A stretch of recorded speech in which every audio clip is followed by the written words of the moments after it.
टीसीपीएल, Anil ji, 21st century जिसको कहते हैं 21st सेंचुरी पैकेजिंग, वो इनका शॉर्ट फॉर्म ये था।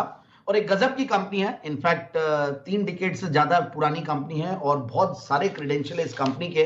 मैं पहले उनके बारे में बताऊंगा। It is one of the largest manufacturers of folding cottons, और इंडिया का अगर largest stand alone converter of paper board बोला जाए तो वो टीसीपीएल है। और करीब 1200 करोड़ की मार्केट कैप है कंपनी की, 1100-1200 करोड़। और tobacco packaging, folding carton, flexible packaging, इन सब का जबरदस्त इंफ्रास्ट्रक्चर बनाया हुआ है।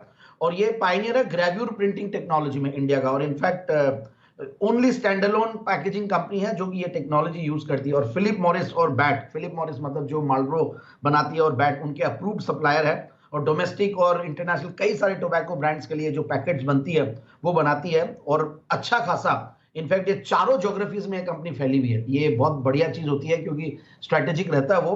तो it is one of the very few companies in India जो कि चारों ज्योग्राफीज में, मतलब नॉर्थ, ईस्ट, वेस्ट, साउथ, सब में इनका प्लांट्स है। और अच्छा खासा प्लांट के भी 8 करीब प्लांट्स है। और अब टीसीपीएल पैकेजिंग के मैं और 2-3 चीजें बताना चाहूंगा कि ये सबसे बढ़िया बात है, 17 के पी मल्टीपल पे ये स्टॉक है। और इस कंपनी ने काफी एक्सपेंशन किया है पिछले कुछ सालों में, बहुत जबरदस्त तरीके से ग्रोथ की है। और सबसे बढ़िया बात है, कुछ टेक ओवर भी किया है, कुछ इधर उधर मतलब कंपनीज को भी इन्होंने वो किया है। तो मुझे ऐसा लगता है कि ये कंपनी की जो ग्रोथ की जो एपिटाइट है वो मुझे बहुत इंप्रेस करती है। और जो बेसिकली अगर बात करें हम डिस्ट्रीब्यूशन नेटवर्क की, तो वो भी गजब है।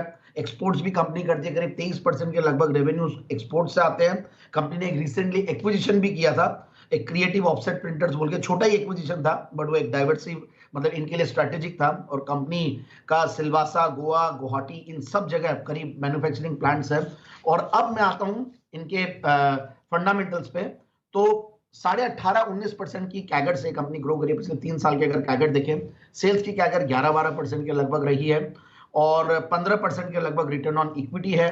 और पिछला क्वार्टर जो है जून 2022 was the highest ever quarterly profits. मतलब अगर आप, ये कंपनी 10 करोड़ 11 करोड़ ऐसा कमा रही थी, और पिछले जून में 6 करोड़ का पैट था, उसके सामने 23 करोड़ का पैट है। और ओपीएम को भी बढ़ाया, 16% के ओपीएम पे कंपनी काम कर रही है। और टॉप लाइन भी गजब की बढ़त है, 335 करोड़ की टॉप लाइन, जो पिछले जून में 226 करोड़ की थी। और अगर हम टीटीएम बेसिस पे देखें तो अगेन हाईएस्ट एवर प्रॉफिट्स में बैठी है, 66 करोड़ के प्रॉफिट्स पे, और 1100 करोड़ के ऊपर का टर्नओवर। और अब शेयर कैपिटल पे आते हैं और शेयर होल्डिंग पैटर्न पे आते हैं। तो गजब का शेयर होल्डिंग पैटर्न है, very interesting I would say. ये इनफैक्ट जो कंपनी है कानोडिया फैमिली ने प्रमोट किया, जिनकी जूट, टी, पैकेजिंग, बहुत सारे अलग अलग इंटरेस्ट है, एक बिजनेस फैमिली है। और जिंदाल, मिस्टर सजन जिंदाल, मिसेस संगीता जिंदाल, इनकी भी शेयर होल्डिंग है और रिलेटिव है, इनफैक्ट इन लॉज है, जहां तक मुझे पूरा समझ में आया। और डीआईआईज और एफआईआईज 5.5% के लगभग होल्ड करते हैं। और पब्लिक शेयर होल्डिंग में भी बहुत ही एक रिनाउंड नेम है जिनका 10% से ज्यादा शेयर होल्डिंग है, हस्बैंड वाइफ मिला के।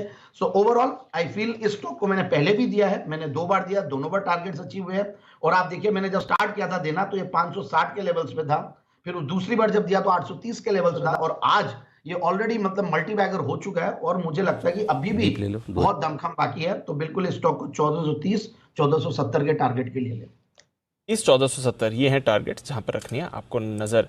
आइए, एक बेहतरीन कॉल आ रही है।